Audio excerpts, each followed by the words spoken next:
എനിക്ക് മനസ്സിന് സംഘർഷമാണെന്ന് പറഞ്ഞുകൊണ്ട് ഒരാൾ പുണ്യ റസൂലിനെ സമീപിച്ചു. ഇന്നത്തെ ഭാഷയിൽ പറഞ്ഞ ടെൻഷൻ. ഇന്ന് മനുഷ്യന്മാരുടെ മിക്കവരുടെയും പ്രശ്നം ടെൻഷനാണ്. ലോകത്ത് മിക്ക രോഗങ്ങളും ഇന്നുണ്ടാകുന്നത് ടെൻഷനിൽ നിന്നാണ്. എന്തായിരിക്കും അല്ലാഹുവിന്റെ റസൂൽ അതിന് നിർദ്ദേശിച്ചിട്ടുള്ള പരിഹാരം? സല്ലല്ലാഹു അലൈഹി വസല്ലം കാഠിന്യത്തിന്റെ ലോകത്ത് കാരുണ്യ പ്രകർഷം നാം ചർച്ച ചെയ്യുമ്പോ, കാഠിന്യവും പാരുഷ്യവും നിറഞ്ഞ ഒരു ലോകത്ത് കാരുണ്യം എങ്ങനെ സാക്ഷാത്കരിക്കണമെന്ന് ആലോചിക്കുമ്പോ, കരുണ ഏറ്റവും കൂടുതൽ കാണിക്കേണ്ടത് അവശരോടും ദുർബലരോടുമാണെന്ന ലോക തത്വത്തെ നാം മനസ്സോട് ചേർത്ത് പിടിക്കുമ്പോ പുണ്യ റസൂലിന്റെ ഈ ചര്യകൾ ഏറ്റവും പ്രസക്തമായി തീരുകയാണ്.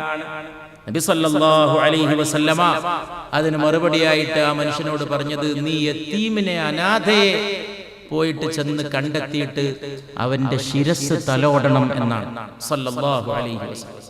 അവന് ചോറ് കൊടുക്കണം എന്ന് പോലും അല്ല. യതീമിന് അന്നം കൊടുക്കുന്ന വളരെ പ്രധാനപ്പെട്ട പുണ്യകർമ്മമാണ്, ഒരു സംശയമില്ല. പക്ഷേ നബി സല്ലല്ലാഹു അലൈഹി വസല്ലം മനസ്സംഘർഷമുള്ള വ്യക്തിക്ക് ടെൻഷനിൽ നിന്ന് മോചനം നേടാൻ വേണ്ടി നിർദ്ദേശിച്ച മറുപടി അവന് അന്നം വാങ്ങിക്കൊടുക്കണമെന്നല്ല, യതീംഖാനക്ക് സംഭാവന കൊടുക്കണമെന്നല്ല. യതീംഖാനക്ക് സംഭാവന കൊടുക്കാൻ പലർക്കും കഴിഞ്ഞേക്കാം. പക്ഷേ അവരിൽ എത്ര പേർക്ക് കുളിക്കാതെ, ഒരു പക്ഷേ മുഷിഞ്ഞ് വയർത്ത് കുളിച്ച് ചളി പുരണ്ട വളരെ പാവപ്പെട്ട ചുറ്റുപാടിൽ ജീവിക്കുന്ന ഒരു പാവപ്പെട്ട യതീം കുട്ടിയുടെ അത്രയൊന്നും വൃത്തിയോ സുഗന്ധമോ ഇല്ലാത്ത തലമുടിയിലൂടെ തന്റെ വിരല് വായിക്കാൻ എത്ര പേർക്ക് കഴിയുമെന്നുള്ളതാണ് ഏറ്റവും പ്രധാനപ്പെട്ട ചോദ്യം. പരിശുദ്ധ റസൂൽ സല്ലല്ലാഹു അലൈഹി വസല്ലം കാരുണ്യത്തെ എങ്ങനെ കണ്ടു എന്ന് നമ്മൾ മനസ്സിലാക്കേണ്ടതാണ്. ഇന്നത്തെ ചില മക്കളെ മാതിരി മാതാപിതാക്കൾക്ക് വേണമെങ്കിൽ ചെലവിന് വക കൊടുക്കാം, പക്ഷെ അവരെ നോക്കാൻ തയ്യാറില്ല. മാതാപിതാക്കൾക്ക്, അച്ഛനമ്മമാർക്ക് വേണമെങ്കിൽ വൃദ്ധസദനത്തിൽ കൊണ്ടുപോയി അവരെ ആക്കിയിട്ട് അവരവിടെ പാർപ്പിച്ചിട്ട് അവിടെയുള്ള മുഴുവൻ ചെലവും വഹിക്കാൻ മക്കൾ തയ്യാറാണ്. മക്കൾക്ക് പണമുണ്ട്, സൗകര്യമുണ്ട്. പക്ഷെ മക്കൾ ഒന്നിനു മാത്രം തയ്യാറല്ല, ഈ പാവപ്പെട്ട വൃദ്ധനെ സ്വന്തം വീട്ടിൽ പോറ്റാൻ തയ്യാറില്ല, അവിടെ കടത്താൻ തയ്യാറില്ല, അവിടെ അയാൾ പാർക്കാൻ പോലും അനുവദിക്കില്ല. പുറത്താക്കിയത് കൊണ്ടാണ് അയാൾ വൃദ്ധസദനത്തിൽ പോയി. കേരളത്തിലെ എത്രയോ വൃദ്ധസദനങ്ങൾ ഞാൻ സന്ദർശിച്ചിട്ടുണ്ട്. അവിടെയുള്ള പേക്കോലങ്ങളെ കണ്ടിട്ടുണ്ട്, കണ്ണ് നിറഞ്ഞ് കരയുന്നവരെ കണ്ടിട്ടുണ്ട്.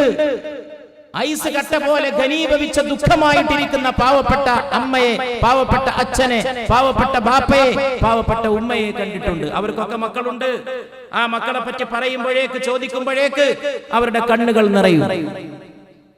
പരിശുദ്ധ റസൂൽ സല്ലല്ലാഹു അലൈഹി വസല്ലമ ടെൻഷൻ മാറ്റാൻ വേണ്ടി നിർദ്ദേശിച്ച മരുന്ന് ഒന്നാന്തരം മരുന്നാണ്. യതീമിനെ പോയിട്ട് അവന്റെ ശിരസ് തലോടുക.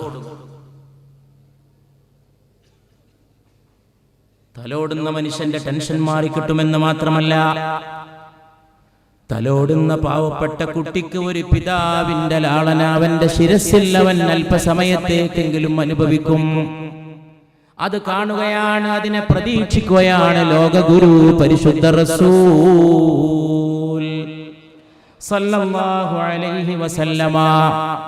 യതീമായി ജീവിച്ച റസൂലാണ് പറയുന്നത് സല്ലല്ലാഹു അലൈഹി വസല്ലം, മനസ്സിന് സംഘർഷമുണ്ടോ, മനസ്സിന് പ്രയാസമുണ്ടോ, മനസ്സിന് ദുഃഖങ്ങളുണ്ടോ, ഇറക്കി വെക്കേണ്ട സങ്കടങ്ങളുണ്ടോ, എങ്കിൽ നീ തെരഞ്ഞു പോയിട്ട് കണ്ടെത്തണം ഒരനാഥ ബാലനെ, ഒരനാഥ ബാലികയെ, പാവപ്പെട്ട യതീം കുട്ടിയെ ചെന്ന് കണ്ട് അവളുടെ തലമുടിയിലൂടെ നിന്റെ കൈവിരലുകൾ തലോടിയാൽ നിന്റെ മനസ്സംഘർഷം മാറിക്കിട്ടുമെന്ന് പഠിപ്പിക്കാൻ ഈ ലോകത്തേക്ക് വന്നണഞ്ഞ മുത്തായ യതീമല്ലയോ മുഹമ്മദ് മുസ്തഫ സല്ലല്ലാഹു അലാ മുഹമ്മദ്